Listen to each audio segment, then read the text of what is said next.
E Rafa, bora falar agora sobre essa mudança que teve recentemente, há poucos dias atrás, Tá dando sobre muito bafafá.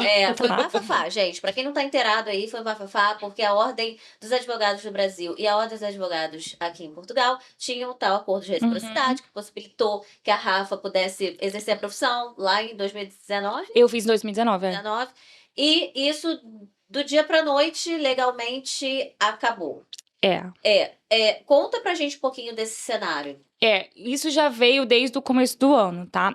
Teve a eleição da bastonária, que é como se fosse o presidente da Ordem dos Advogados daqui. E ela, desde que ela foi eleita, ela começou a se posicionar no sentido de alteração do acordo de reciprocidade. O que ela sempre defendia é que os advogados brasileiros que chegam aqui não têm a mesma preparação que os advogados portugueses, que a formação é diferente, que a legislação é diferente. E é certo, de um certo modo, né? Exato. Então, ela defendia que tinha que ter uma alteração nesse acordo, por quê? Aí a gente tem que falar, né? Os critérios como eram antes, bastava a gente ser inscrito na Ordem dos Advogados do Brasil, ou seja, não pode ser só formado em direito. Tem que ter o AB mesmo. Tem que ter o AB mesmo. Ok. Tem que ter o AB mesmo. E aí, juntar alguns documentos. Então, era um processo burocrático apenas. E óbvio, né? A gente estudou no Brasil, a gente não entende a legislação portuguesa até o momento que você começar a estudar. Exato. Pra entender. E aí ela começou a se posicionar contrária a isso, entendendo que aí os direitos dos cidadãos não estavam totalmente protegidos por conta de alguns profissionais mal preparados. Só que, assim, muitas vezes a fala dela beirava a xenofobia.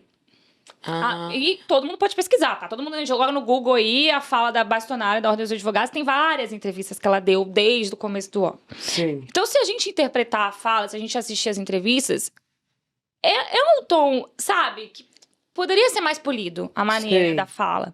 E aí eu nem vou entrar no mérito sobre a alteração do acordo de reciprocidade ou não, porque eu realmente acho que poderia mesmo ter uma alteração. Mas a questão foi a maneira como ela conduziu, que foi uma maneira meio que foi pro lado da xenofobia. E a gente, como imigrante, a gente sabe tudo que a gente passa. Como é que ela fez efetivamente? Havia o acordo aí, como é que foi assim, em termos práticos? O que aconteceu foi, aí ela tentou negociar esse acordo. Isso tudo é uma coisa que tá assim, a gente não sabe, é especulação. Mas tentou negociar esse acordo com o presidente da Ordem dos Advogados do Brasil. Parece que não chegaram a uma conclusão, não chegaram a uma negociação final. Ok. E aí, na quarta-feira passada, 10 horas da noite, a gente recebeu... Eu, no caso, recebi no e-mail, e todo mundo, demorou um pouco pra receber, mas eu recebi no e-mail oficial da Ordem dos Advogados, que a gente recebe umas comunicações, todo mundo que é advogado recebe, né? Sei. Falando que, tendo em vista a impossibilidade de negociação, o Conselho Geral da Ordem dos Advogados decidiu por dar fim ao acordo de reciprocidade. Isso foi uma publicação 10 horas da noite.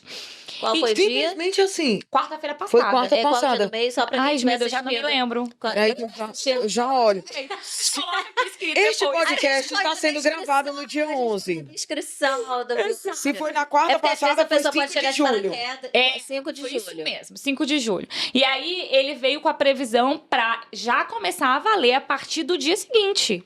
Então, imagina. Por que nisso?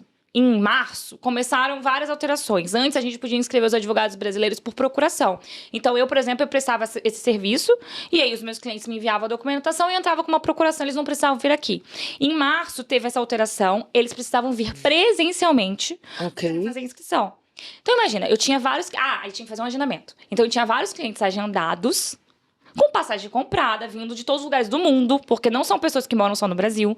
Inclusive, boa parte dos meus clientes para inscrição na ordem eram pessoas que moravam na Europa. E aí, a pessoa já com tudo pronto para vir, documento emitido, que são muitos documentos, é bem caro, emitir tudo, apostilar. De um dia para a noite, a partir de amanhã, já não vale mais. E aí causou essa revolta generalizada, né? Eu vi Causou. uma revolta porque eu acompanho alguns advogados, você é uma delas, e assim, eu vi assim, o sangue ferver. Porque, assim, eu não sou advogada, mas eu fico pensando, gente, imagina, você é formada nisso, você exerce sua profissão. Do nada, acontece um negócio desse em prazo, né? E é esse o ponto. A discussão não é sobre a alteração em si do acordo. Pode ser alterado, mas respeitando os trâmites, né, legais. E o que foi feito não foi respeitado os trâmites legais. Então, foi todo mundo pego de surpresa e o que a gente sentiu foi isso. Foi uma insegurança jurídica. Imagina, a gente que tá aqui, a gente fez uma mudança de país. Eu, por exemplo, que já tenho tudo constituído, tenho funcionário. E aí, o que você faz do dia pra noite se altera? Né? Uma insegurança jurídica Então, muito poderia grande. ser, além de poder ser talvez uma mudança, me desculpe se eu estiver falando alguma besteira, mas ou uma mudança gradativa, ou uma mudança, imagine, aumentando os critérios. Por exemplo, Exato. os advogados brasileiros podem sim advogar, desde que façam, por exemplo, sei lá, um curso de 1 ano. Exato. Estágio, sei lá. Estágio, passem 6 meses estudando a lei portuguesa e depois façam uma prova. Algo assim que mexesse, que Uma desse solução, né? Um problema com uma solução. E não simplesmente o cancelamento do... Mas esse era a tentativa de antes. Então, antes, quando a gente falava... Ok. Eu publiquei vários vídeos no YouTube falando isso. Olha, vai alterar o acordo. Porque ela já vinha falando, olha, vai alterar, vai alterar. Só que aí, por conta dessa negociação que aconteceu entre Brasil e Portugal, que é especulação, não vou ficar falando aqui porque eu não sei, né, o que aconteceu nos bastidores. Pois é. Ela simplesmente, do dia pra noite, né, o Conselho Geral, no caso, decidiu romper esse acordo. Tá, e aí, por exemplo, hoje, se que existe mudou? um advogado brasileiro no Brasil que quer vir exercer em Portugal, simplesmente tem que Então, fazer faculdade? Como é que é? a gente tem 2 saídas agora, né? Uma é entrar com uma ação judicial, tendo em vista a ilegalidade do ato, porque a maneira como foi feito esse rompimento do acordo não é o que determina a lei. Ok. Então, aí já a gente entra numa questão jurídica e mais profunda. Sim. Mas, vamos dizer que se mantenha isso, né? Ou que realmente eles façam de acordo com os requisitos legais e realmente se rompa o acordo. E aí vai acontecer como acontece com grande parte das profissões. Porque hoje, acordo de reciprocidade mesmo existe para engenheiro e advogado. Muitas outras profissões já existiram, tá? E foi acabando. Questões políticas, enfim.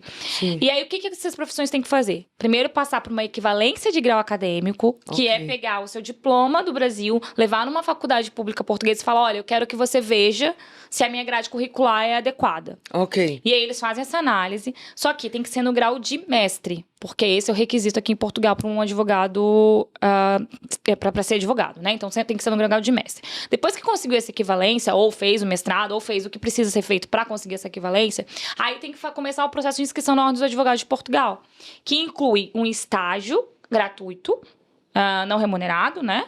E inclui também provas. E aí tem que fazer esse procedimento. Então, assim, dificulta bastante. Imagino.